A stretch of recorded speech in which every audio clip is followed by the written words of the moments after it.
Assalamualaikum warahmatullahi wabarakatuh. Kembali lagi bersama saya Tauzia Zahra dengan podcast kali ini tentang hubungan antara moralitas dan identitas manusia. Tetapi sebelumnya kita memperkenalkan dulu narasumber kita terlebih dahulu. Silakan kakak. Perkenalkan, nama saya Satya Zulfarnasi. Baik, selanjutnya kita langsung ke sesi tanya jawab. Apa sih yang kakak ketahui tentang nilai moral Pancasila yang membentuk identitas manusia? Nilai Pancasila seperti kemanusiaan, persatuan, dan keadilan sosial menjadi dasar moral dan identitas manusia, di mana Pancasila sebagai sumber nilai budaya bangsa kita sendiri. Kakak, di sini kan ada hubungan antara moralitas dan identitas manusia. Menurut kakaknya sendiri, apa sih itu hubungan antara moralitas dan identitas manusia? Manusia dibentuk oleh nilai moral yang melalui proses sosial dan budaya. Moralitas menjadi penanda identitas karena tercermin dalam sikap, perilaku, dan tanggung jawab sosial seseorang. Oke, baik Kak. Jadi hubungan antara moralitas dan identitas manusia adalah pandangan dalam sikap perilaku dan tanggung jawab seseorang ya Kak? Oke, kita lanjut ke pertanyaan selanjutnya ya Kak. Mengapa moralitas tidak dapat dipisahkan dari identitas manusia? Moralitas melekat pada identitas manusia karena melalui tindakan moral.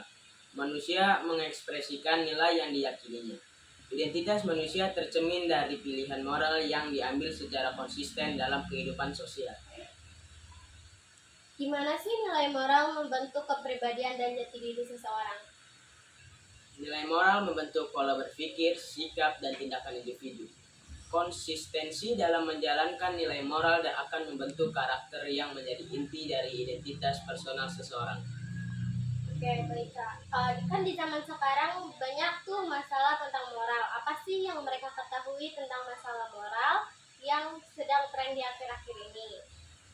Boleh Kakak berikan contoh masalahnya dan solusinya tentang kasus tersebut? Oke, baik Kak. Fenomena atau kasus yang pernah saya dengar yaitu tentang titik yang dimana juga bisa menjadi akar permasalahan. Dalam permasalahan ini pelakunya yaitu mayoritas remaja atau pelajar, di mana terdapat pengaruh oleh alkohol atau miras dalam kasus ini.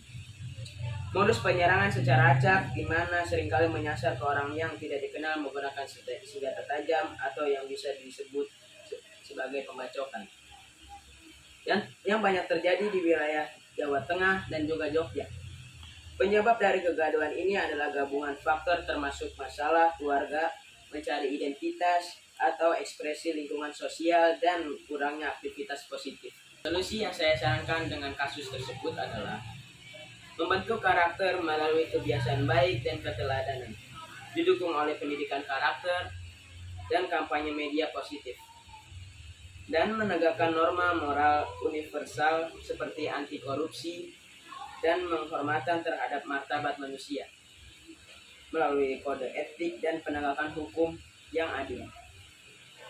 Jadi kesimpulan dalam podcast kali ini, di mana kita sebagai pelajar dan masyarakat harus memiliki moral yang kritis agar kita dapat mencegah isu-isu tersebut dan tidak terjadi perselisihan antar agama, ras, atau budaya. Demikian podcast kali ini. Terima kasih untuk Satria yang sudah meluangkan waktu. Sekian dari kita. Wassalamualaikum warahmatullahi wabarakatuh.